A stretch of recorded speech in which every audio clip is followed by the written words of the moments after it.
আসসালামু আলাইকুম। হিল্লা বিবাহ হারাম, কেন হারাম তা আজকে আমরা দেখব ইনশাআল্লাহ। ওয়েট, তার আগে কিছু কথা বলে নিই। এখন কিছু মূর্খ মুসলিম, নামধারী মুসলিম আমাকে বলবে যে আমি ফতোয়া দিচ্ছি। আরে জাহেল, আমি কোনো ফতোয়া দিচ্ছি না। কোরআন হাদিসে যেটা আসছে ওটাই দেখাচ্ছি, ওটাই বলছি। আল্লাহ নবী মুহাম্মদ সাল্লাল্লাহু আলাইহি সাল্লাম যা বলেছে ওটাই দেখাচ্ছি।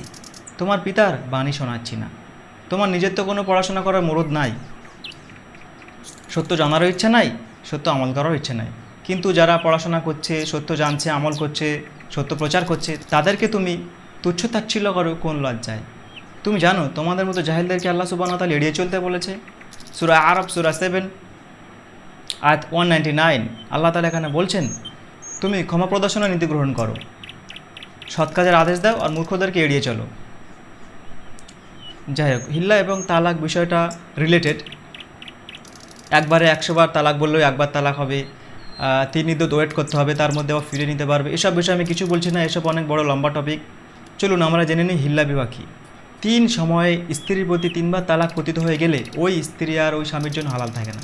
আল কোরআন সূরা 2 আল বাকারা আয়াত 229 অ্যান্ড 230। তাহলে কিভাবে আবার নিতে পারবে? যদি ওই মহিলা আবার অন্য পুরুষের সাথে বিবাহ বন্ধনে আবদ্ধ হয়, সাংসারিক জীবনযাপন করে, ফিজিক্যাল রিলেশন হয়, তারপরে যদি নর্মালি স্বাভাবিকভাবে যদি ডিভোর্স দেয়, তালাক দেয়, অথবা সে মারা যায়, তাহলে ইদ্যত পালনের পরে আবার আগের স্বামীর সাথে বিবাহ বসতে পারবে। কিন্তু যদি এটাকে চুক্তিতে করা হয়, পরিকল্পনা মাফিক, যে ভাই আপনি আমার স্ত্রীকে বিবাহ করুন, ফিজিক্যাল রিলেশনের পরে আবার তালাক দিবেন, এটাই করা যাবে না। এই দুজনকে আল্লাহ নবী সাল্লাল্লাহু আলাইহি সাল্লাম লাআনত করেছেন। হালালাকারী এবং যে হালালা করে এবং যার জন্য করা হয়, উভয়কে আল্লাহ নবী সাল্লাল্লাহু আলাইহি সাল্লাম লাআনত করেছেন। এটা তোমার পিতার কথা নয়, আল্লাহ নবীর কথা সাল্লাল্লাহু আলাইহি সাল্লাম, তার কথা মানতে তুমি বাধ্য। এবং যে হালালা করে তাকে ভাড়াটিয়া পাঁঠা বলেছেন, কে বলেছেন? আল্লাহ নবী বলেছেন সাল্লাল্লাহু আলাইহি সাল্লাম। চলুন দেখে নিই কতগুলো হাদিস থেকে। মিসকাতুল মাসাবি 3296।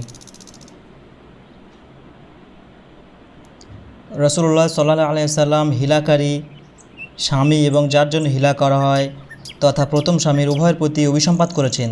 এটা দারমিতেও এসছে। সুনান আবু দাউদ হাদিস নাম্বার 2076। নবী সাল্লাল্লাহু আলাইহি সাল্লাম বলেছেন, হালালকারী এবং যার জন্য হালালা করা হয় তারা উভয় অভিশপ্ত। বুলবুল মারাম হাদিস নাম্বার 998। রাসূলুল্লাহ সাল্লাল্লাহু আলাইহি সাল্লাম 3 তালাক প্রাপ্ত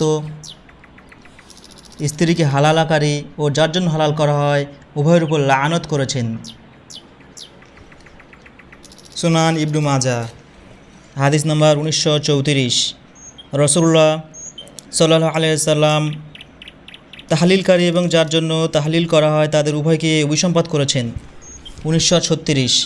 রাসূলুল্লাহ সাল্লাল্লাহু আলাইহি সাল্লাম বলেছেন, আমি কি তোমাদের ভাড়াটে পাঁঠা সম্পর্কে অবহিত করব না?